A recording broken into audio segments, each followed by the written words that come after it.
Hi. അപ്പോൾ നമുക്കിന്ന് തുടങ്ങാം. നമ്മൾ മധ്യകാല ഇന്ത്യയിലേ പറഞ്ഞുകൊണ്ടിരുന്നേ. മധ്യകാല ഇന്ത്യയിൽ സുൽത്താൻമാരെ കുറിച്ച് പറഞ്ഞു. അടുത്ത മുഗൾസിലേക്ക് വന്നു. മുഗൾസിൽ ഏറ്റവും പ്രശസ്തനായ ഭരണാധികാരിയായ അക്ബറിലേക്ക് വന്നു. 1556 മുതൽ 1605 വരെ ഇന്ത്യ ഭരിച്ച അക്ബർ ചക്രവർത്തി, മഹാനായ അക്ബർ എന്നൊക്കെ നമ്മൾ പറയുന്ന അക്ബർ ചക്രവർത്തി, 1556 മുതൽ 1605 വരെ ഭരിച്ച അക്ബർ. അപ്പോൾ നമുക്കിന്ന് അക്ബറിൻ്റെ പ്രധാന നിർമ്മിതികളെക്കുറിച്ച് പറയാം.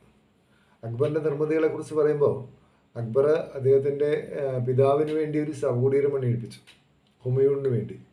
ഡൽഹിയിലെ ഹുമയൂണിൻ്റെ ശവകുടീരം അത് അക്ബറാണ് പണിയെടുപ്പിച്ചത്.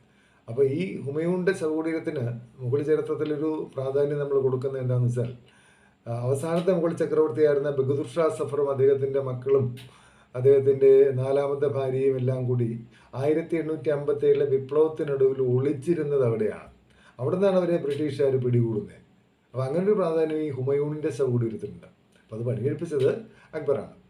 പിന്നെ അക്ബറിനെ കുറിച്ച് പറയുമ്പോൾ അക്ബർ പണിയെടുപ്പിച്ച അദ്ദേഹത്തിൻ്റെ ഏറ്റവും പ്രധാന തലസ്ഥാന നഗരം, അക്ബറിൻ്റെ തലസ്ഥാന നഗരമായിരുന്നു ഫത്തേപൂർ സിക്രി, അല്ലേ? അക്ബറിൻ്റെ തലസ്ഥാന നഗരമാണ് ഫത്തേപൂർ സിക്രി, വിജയത്തിൻ്റെ നഗരം എന്നറിയപ്പെടുന്ന ഫത്തേപൂർ സിക്രി.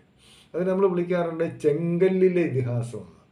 ചെങ്കല്ലിലെ ഇതിഹാസം കാരണം ഫത്തേപൂർ സിക്രി എന്ന് പറഞ്ഞാൽ ഈ തലസ്ഥാന നഗരത്തിലെ കെട്ടിടങ്ങളൊക്കെ തന്നെ, മിക്കവാറും കെട്ടിടങ്ങളൊക്കെ തന്നെ നിർമ്മിച്ചിരിക്കുന്നത് ചുവന്ന മണൽക്കല്ലിലാണ്. അപ്പോൾ അതുകൊണ്ടാണ് അതിന് നമ്മൾ ചെങ്കല്ലിലെ ഇതിഹാസം എന്ന് വിളിക്കുന്നത് ഫത്തേപൂർ സിക്രി. അതിനൊരു പ്രവേശന കവാടമുണ്ട്. ഫത്തേപൂർ സിക്രിയുടെ പ്രവേശന കവാടമാണ് ബുലന്ദ് ദർവാസ. ബുലന്ദ് ദർവാസ അക്ബർ പണിയെടുപ്പിക്കുന്നത് അദ്ദേഹം ഗുജറാത്തിൻ്റെ മേൽ നേടിയ വിജയത്തിൻ്റെ സ്മരണയ്ക്ക് വേണ്ടിയാണ്. അപ്പോൾ ഗുജറാത്ത് കീഴടക്കിയതിൻ്റെ സ്മരണയ്ക്ക് വേണ്ടിയാണ് അക്ബർ ബുലന്ദ് ദർവാസ പണിയെടുപ്പിച്ചത്. അതുപോലെ അദ്ദേഹം വളരെ പ്രശസ്തമായൊരു കൊട്ടാരം പണിയെടുപ്പിച്ചു, ജോധാബായി പാലസ്. അക്ബർ വിവാഹം കഴിച്ച രജപുത്ര വനിതയാണ് ജോധാബായി. ആ ജോധാബായിയുടെയും അക്ബറിൻ്റെ മകനാണ് സലീം രാജകുമാരൻ എന്ന ജഹാംഗീർ, അല്ലേ? ദെൻ ജോധാബായിയുടെ പാലസ് പണിയെടുപ്പിച്ചു, പഞ്ചമഹൽ പണിയെടുപ്പിച്ചു, ആഗ്ര കോട്ട പണിയെടുപ്പിച്ചു, അലഹബാദ് കോട്ടയും അലഹബാദ് നഗരവും ഒക്കെ പണിയെടുപ്പിച്ചു.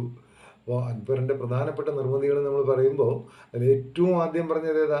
ഫത്തേപൂർ സിക്രി, അല്ലേ? 1569 തുടങ്ങി 1574 അവസാനിപ്പിച്ച ഫത്തേപൂർ സിക്രിയുടെ പണി അപ്പോഴാണ് അവസാനിച്ചത്. അപ്പോൾ ഫത്തേപൂർ സിക്രി, പിന്നെ പഞ്ചമഹൽ, ബുലന്ദ് ദർവാസ, ജോധാബായിയുടെ കൊട്ടാരം, ആഗ്ര കോട്ട. ആഗ്ര കോട്ട എവിടെയാ? യമുന നദിയുടെ തീരത്താണ് ആഗ്ര കോട്ട, അല്ലേ?